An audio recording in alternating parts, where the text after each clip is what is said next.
Maridid is einnim den cholacht bugad a gomsa agus cruúhíim cardaí bannachta agus printaí agus dearú a chum sa maithaigh daoine tá geirí cardaí cheannart agus rudí bugad jazz a choraigh chéada agus go príúil is balla dústa a tom le ma hen a choranú ar bhela pásanta seahamid dearú agus tásúla gom le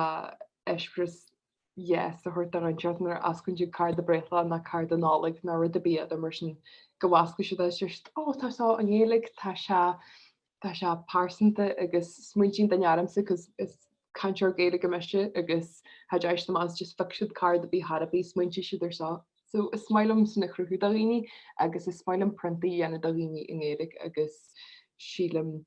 nuair dhéanaan tú printaí in éalaigh gohfuil tú cruthú spáis go dtí le teanú daoine alína dhéanú in éalaigh agus go mé cinál airneal alína in éalaigh do bhíine atá a geirí bheith páirteán agus tá fáilte mhór a bhhaine bí a geirí rud a bhí mar sá dhéanú agus tá hanne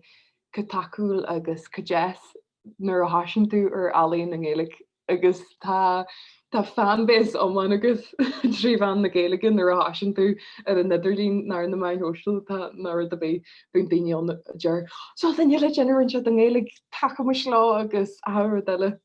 mar sin is rinsead antá pásanta don dúsa cé gur cólacht a don na chruthíime is cinál mhabaí bagatón. So chuinn se gáma.